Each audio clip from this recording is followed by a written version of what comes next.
Miss, huwag mo pagkitripan dito ah. Hindi mo kaya magtrabaho dito. Mamang-inarte ka lang. Hold up! Are you actually discriminating me because babae ako? May experience ka ba? Paano naman magkakaroon ng experience kung hindi bibigyan ng chance? Don't judge a book by its cover. Kaya ko lahat. I'm a strong, independent woman. O ano, Princess? Sigurado ka, kaya mo? Kaya ko to, Foreman. Wala akong hindi kayang gawin. I can do this. Sigurado ka. Oy! Ano ba yan? Safety first! Pareho ka ng tatay mo eh. Lampa. Boss Engineer, pauwiin na natin yan si Princess. Nakakabagal lang dito sa atin yan. Kaya mo siya. Bukas, hindi na papasok yan. Kaya nga, boss, pauwiin na natin para hindi na lalo mahirapan. Boss.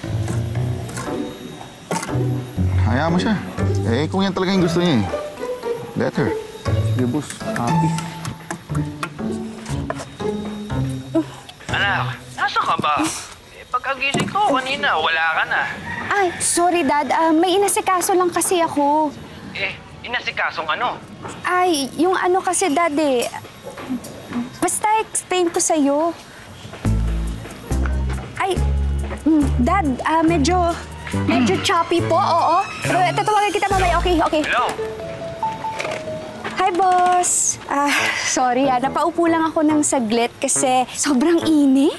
Malapit na akong ma-dehydrate. Dehydrate? Eh, di minom ka ng tubig. Bawat pumetics dito. Bayad ang bawat oras niya. Grabe ka naman, boss, ha? Have some compassion naman, no? Muntikan na ako mahimatay because of the heat of the sun. Kung hindi mo na kaya, sumuko ka na. Sabi ko na nga, be. Hindi ka magsasurvive dito. Talaga? Excuse me.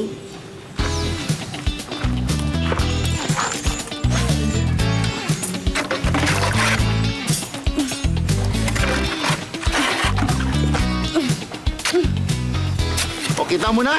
Lalo mo lang ginugulo eh. Lalo ka lang nakakaabala dito. Bakit? Kaya mo ba tong ginagawa namin, ha? For sure. Puro mando at commands ka lang. Tsaka, you're just bossing people around. So, sure na sure ako na hindi mo kaya yung mga ginagawa ng mga workers mo. Diba? Talaga? Yeah. Oh, ano? Ba't ka nag-uubad?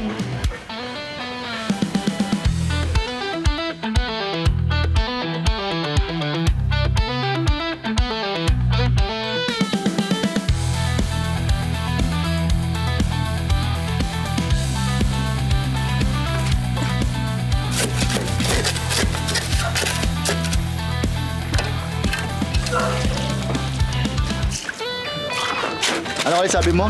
Ha? Don't judge the book by its cover.